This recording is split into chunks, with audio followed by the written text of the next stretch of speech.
भाषा ही भावभावना व्यक्त करण्याचे साधन आहे। कोणत्याही भाषेला शुद्ध भाषेचे स्वरूप हे व्याकरणामुळे प्राप्त होते। त्यामुळे भाषेत व्याकरणाचे महत्त्व आणि व्याकरणात विरामचिन्हांचे महत्त्व अनन्यसाधारण आहे। विरामचिन्हांशिवाय भाषेला प्रमाणित भाषेची बैठक प्राप्त होऊ शकत नाही।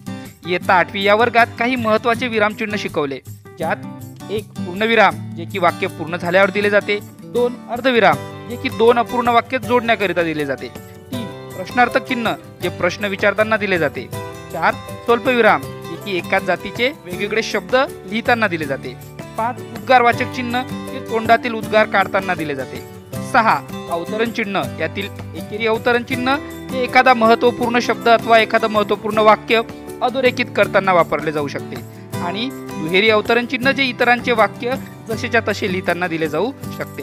7 अपूर्ण विराम जे की तपशील देण्यासाठी वापरले जाते। या व्यतिरिक्त संयोग चिन्ह जे 2 शब्द जोडताना किंवा एखाद्या ओळीच्या शेवटी एखादा शब्द अपूर्ण राहिल्यास दिले जाऊ शकते, आणि शेवटचे म्हणजे अपसारण चिन्ह जे की वाक्याचे स्पष्टीकरण देण्यासाठी वापरले जाऊ शकते। अशा प्रकारे काही महत्त्वपूर्ण विरामचिन्हांचा अभ्यास विद्यार्थ्यांकडून करून घेतला।